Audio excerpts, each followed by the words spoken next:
Hi there, back again to share another recipe with you. Today it's one for a gluten-free apple crumble.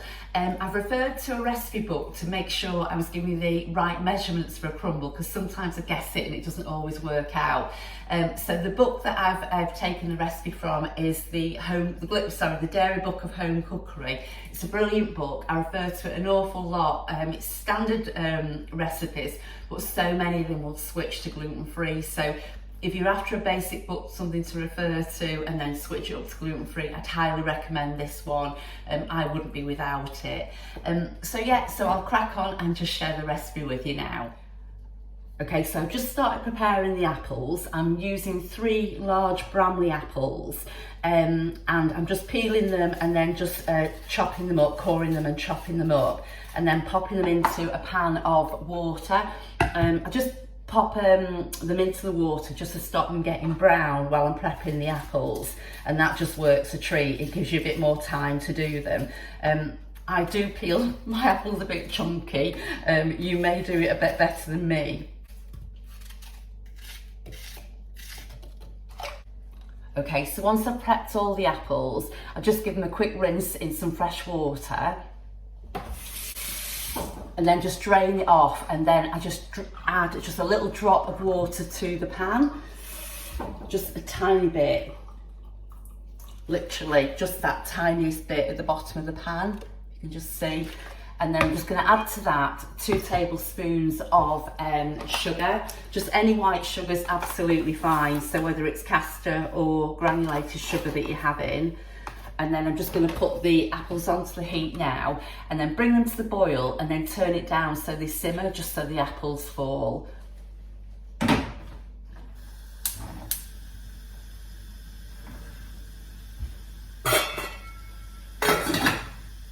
I'll just have a quick clear up now.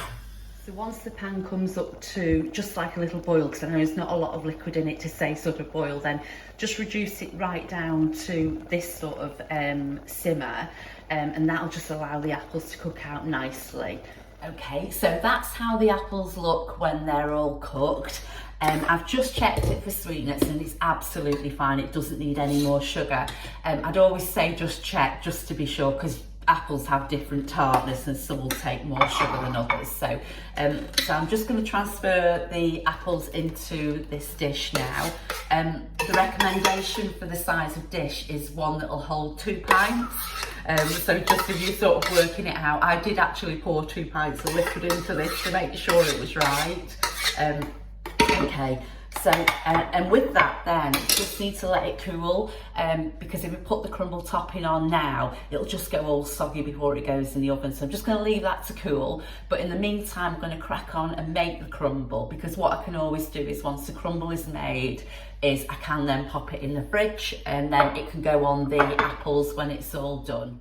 Okay, so to make the crumble, dead simple. All it is gluten-free, plain or all-purpose flour, and I'm using Asda gluten-free flour today.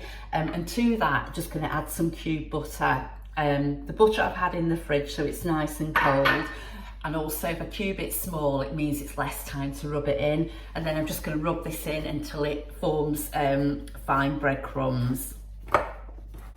It doesn't matter whether you use salted or unsalted butter, that's just purely a preference.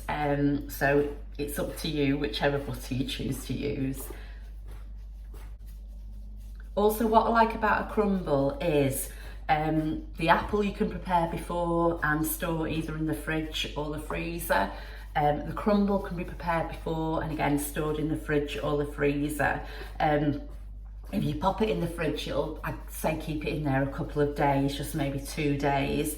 But if you put it in the freezer, you know, you've got a couple of months in there. So, but say if you do it separately, and then when you're ready to use the crumble or ready to bake the crumble, just bring them both together and then bake. Okay, so once it's like that, so it's sort of like, say, fine breadcrumbs, and then just add in the sugar.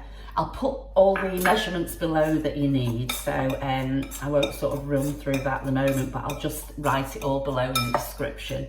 Okay, so that's the crumble all done. As I say, I'm leaving the apples to cool at the moment, so I'm going to pop that in the fridge until I'm ready to pop it on top of the crumble. Okay, so I've left the apples to cool, and whilst they're cool, as I say, I popped the crumble mixture in the fridge, and that's just kept that nice and cool as well. So I'm just going to sprinkle this over the top. Now yesterday, I've got to be honest with you, I actually made this crumble, but I didn't sprinkle it over the top like this. I just decided to tip it all in the middle, and then when it cooked, it puffed out a bit of the sides and some of the apple came out. So I'm sprinkling it now rather than doing it so it's nice and even. You can just sort of pat down a little bit as well. Oh, ignore that going off, that was me beeping to remind me to check the apples were cool enough after half an hour.